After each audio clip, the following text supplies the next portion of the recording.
Bar of Costa.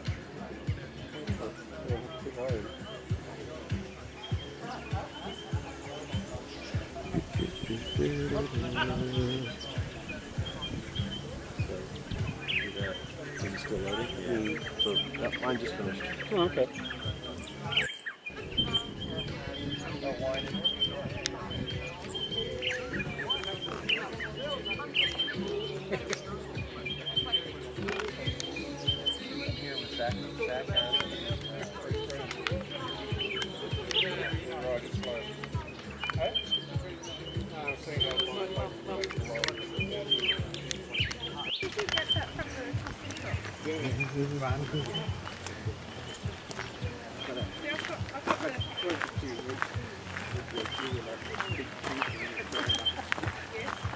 Oh, we're driving. For a hollow to form that's that size.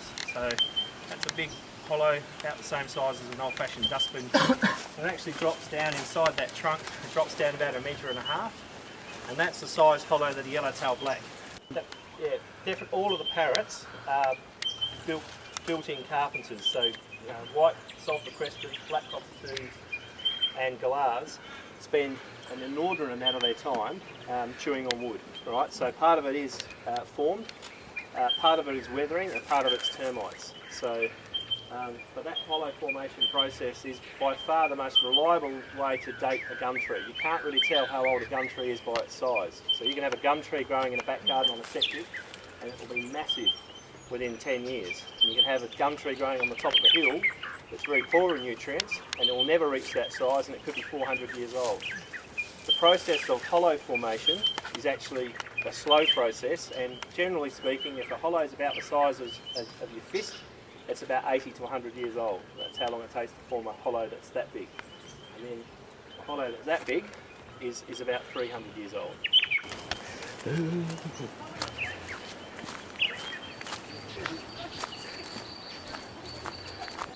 Glossidia major is their botanical name. Beautiful flower. So,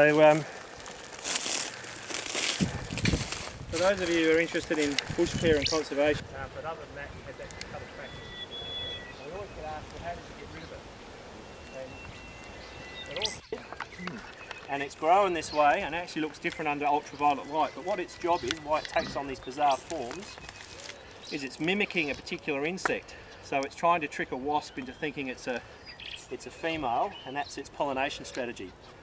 Because it's got nowhere else to breed, no populations move between each other, and they die out. They die of disease or other things. So fragmentation, little patches of native vegetation of 50 acres here and 100 acres over there, might look nice, but it's not sustainable. It's a really hot day.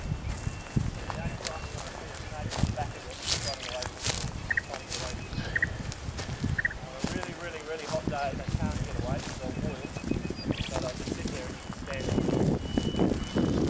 there. The sun orchid, a bit like the sunflower. So not only does he track the sun, but he opens in the morning, follows the sun, closes up at the end of the day. That's a pink sun orchid. And sometimes they actually grow quite tall. There's some small ones here. Just walk. Don't look at the camera.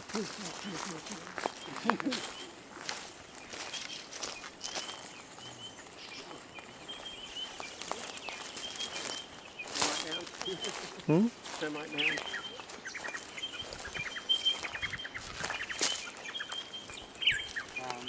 If you come on the walk again in, say, 3 weeks, at the moment, I think you'd agree the predominant colour is yellow or orange, isn't it?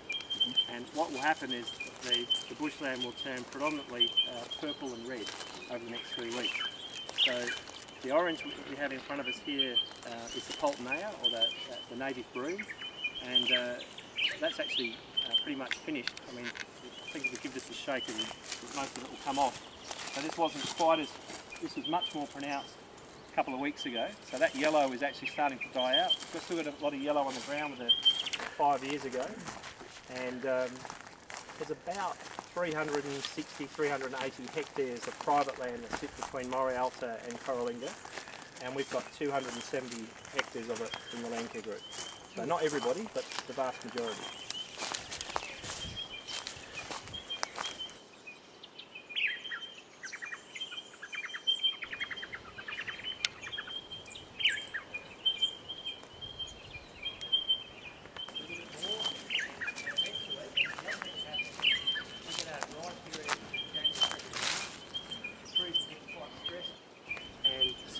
they go over. And if you look down into the creek, you'll see there are a number of stag trees of similar size that are snapped off at the same. And why I take heart from it,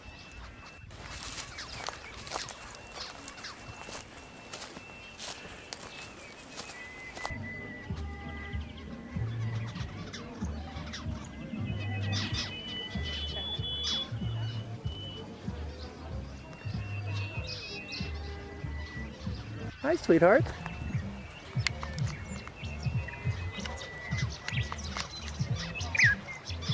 Hey, what you up to? You're gorgeous. Yes, you are.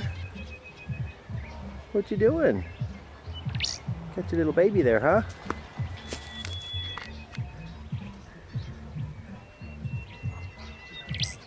Oh, you're so pretty. Good little mommy. Hey, good little mommy.